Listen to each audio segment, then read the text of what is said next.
Bom dia, meus irmãos, tudo bem com vocês? É uma alegria, é um privilégio conversarmos mais uma vez nessa manhã de sexta-feira, dia 1º de julho de 2016. Está começando o mês e antes de começar e entrar nas questões, gostaria de dizer que tem sido muito bom para mim essa experiência de toda manhã mandar um áudio para vocês via WhatsApp e durante o dia lidar com as suas dúvidas, com as suas dificuldades, com as suas angústias e também receber testemunhos que têm edificado muito a minha vida e que têm de fato me tocado, me transformado, me ajudado a crescer, me ajudado a pensar a minha própria existência. Então, eu quero agradecer e quero deixar bastante claro que eu tenho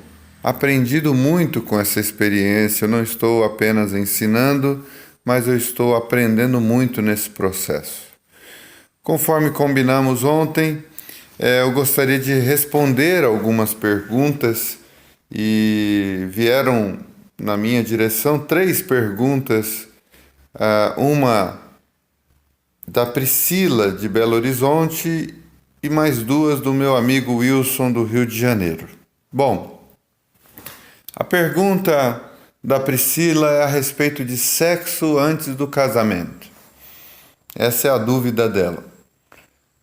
Vocês sabem que eu não tenho o costume de lidar com uma pergunta ou com uma questão apenas no nível do pode ou não pode, é certo ou não é certo. Porque, na minha opinião, essas perguntas, quando respondidas assim, elas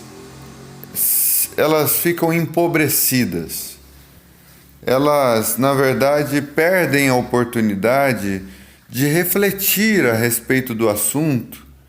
Até porque eu não tenho o objetivo de ser, particularmente, um manual de regras para ninguém. Eu não tenho o objetivo de ser guru de ninguém, não tenho o objetivo de ser o guia de ninguém, no sentido de me tornar alguém a ser consultado sempre que uma nova questão aparece. Não. Na verdade, eu estou querendo compartilhar uma perspectiva, te ajudar a chegar a uma resposta, mas longe de mim querer me tornar absoluto em sua vida. Por isso que eu não respondo mesmo a determinadas perguntas de forma simplista. Então, simplesmente chegar e dizer, olha, sexo antes do casamento é pecado, sexo antes do casamento não é pecado, no meu ver, empobrece a questão. Há muita coisa a ser pensada a respeito dessa questão, ok? Então, Priscila, é o seguinte, quando a gente fala de casamento, nós estamos falando de um movimento humano de oficialização do compromisso de 2 pessoas. É isso que chamamos de casamento. Casamento é alguém oficializando a união de 2 pessoas. Porém, na minha concepção, o casamento é algo muito mais profundo e acontece antes dessa oficialização. Para mim, casamento é de fato a união verdadeira, real, baseada no amor, tendo os 2 a liberdade de tomar a decisão na direção do outro. E essa união em amor, de fato, é um comprometimento de um na direção do outro, é um comprometimento mútuo, de viver para o outro, de crescer com o outro, de misturar a minha história com a história do outro. Quando há essa decisão, quando há essa convicção, no meu ver, já houve casamento.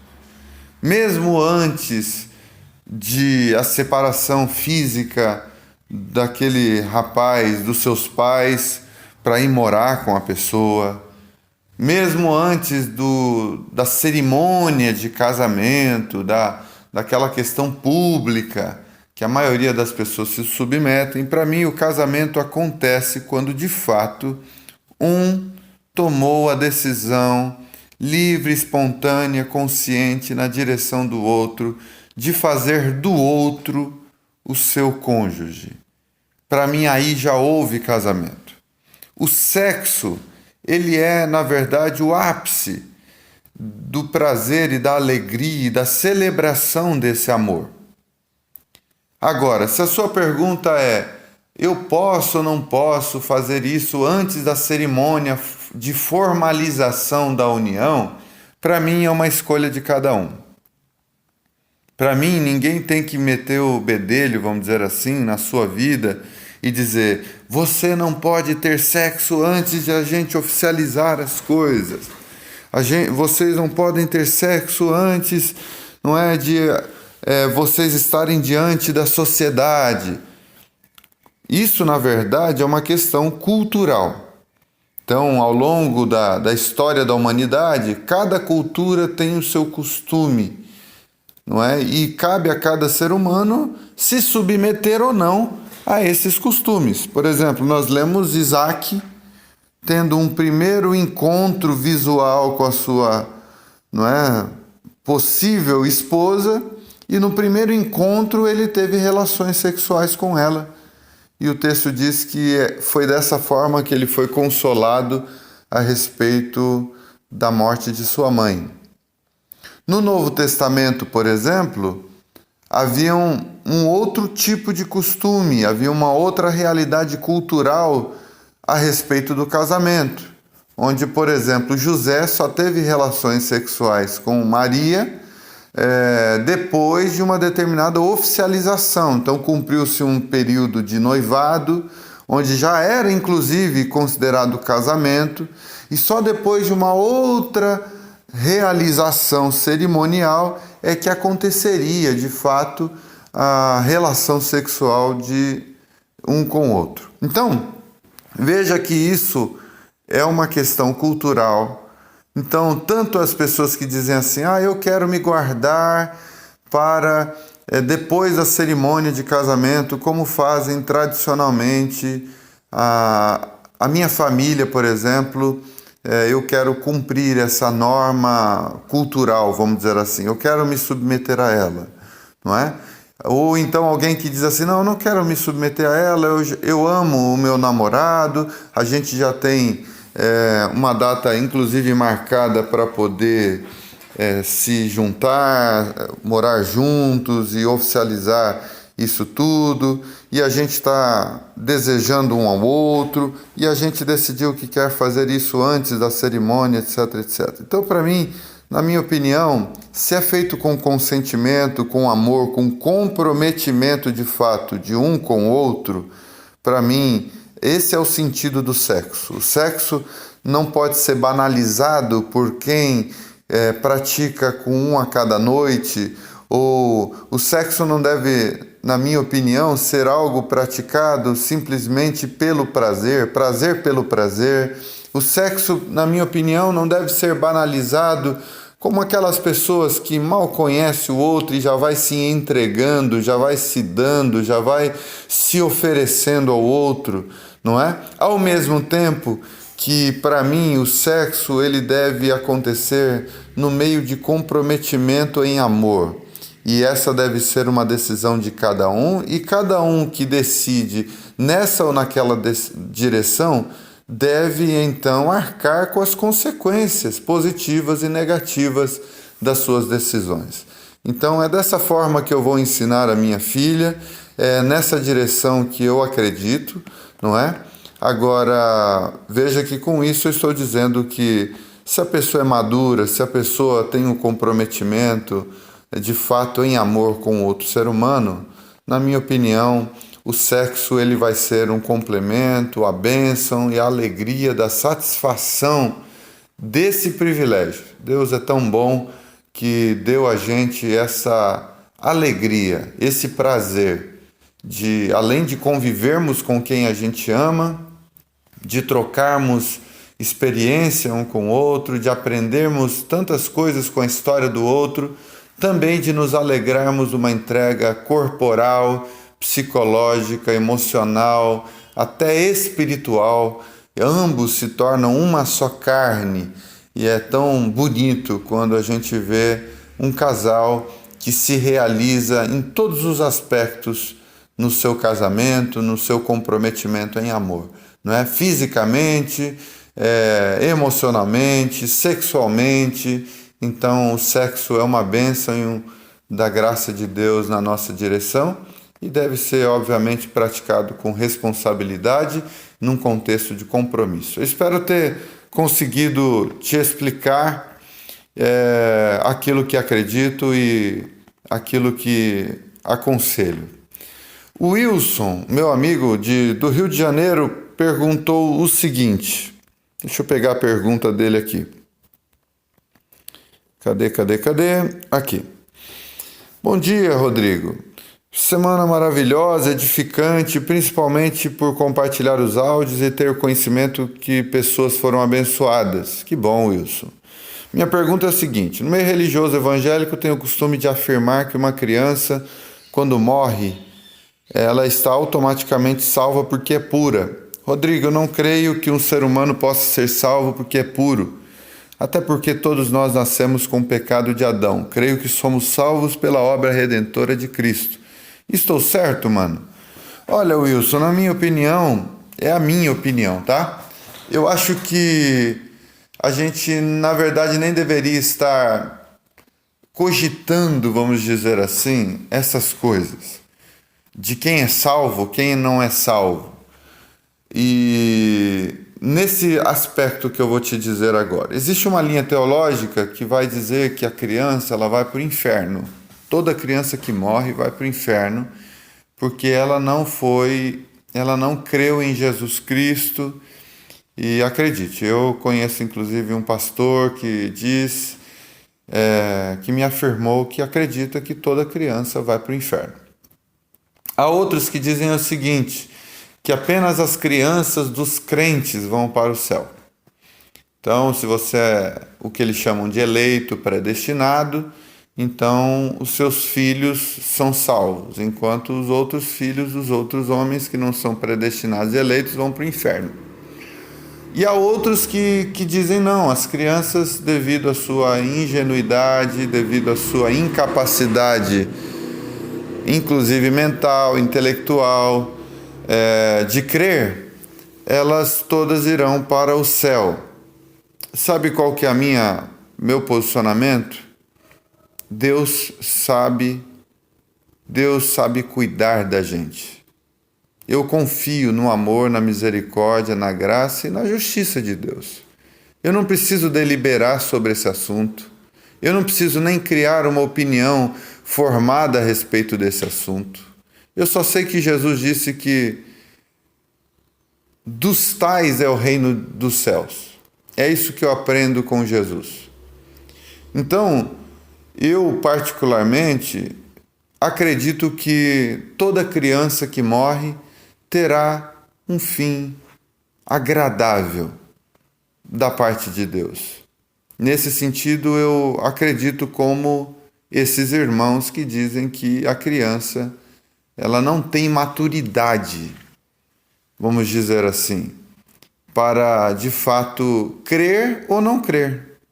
Elas não têm nenhum tipo de possibilidade, não é? De apresentar alguma coisa diante de Deus do ponto de vista da fé, devido ao seu processo de desenvolvimento. Então, essa questão de criança ir para o céu, para o inferno, como será? Se a criança vai para o céu, então como será? Como que ela estará lá? Se ela estará lá com uma mentalidade de alguém com uma idade que ela não teve? Como é que será isso? Olha, Deus cuida das crianças. Então, a gente não precisa ficar entrando nessas coisas, se preocupando com isso. Basta a gente confiar no amor, na misericórdia, na graça de Deus. Discutir isso não muda nada a história de ninguém, nem o destino das crianças que morrem. Discutir essas coisas não traz nenhum tipo de edificação para ninguém. Agora, eu só não consigo concordar com pessoas que criam um sistema, um pacote doutrinário e dizem que as crianças vão para o inferno porque elas não aceitaram a Jesus e ignoram o que é óbvio, que é o fato de que a criança está em processo de desenvolvimento. Quando é que a criança assume uma certa maturidade para crer ou não crer? Eu não sei. Eu não tenho essa capacidade de dizer. Eu não consigo perscrutar o coração de ninguém, você entende? Então eu prefiro entender assim. Deus conhece cada criança, Deus conhece cada realidade. Deus sabe lidar com aqueles que nascem com síndrome de Down, que nascem com retardamento mental, que nascem com dificuldades de toda a natureza, de toda a sorte, e eu confio no amor de Deus.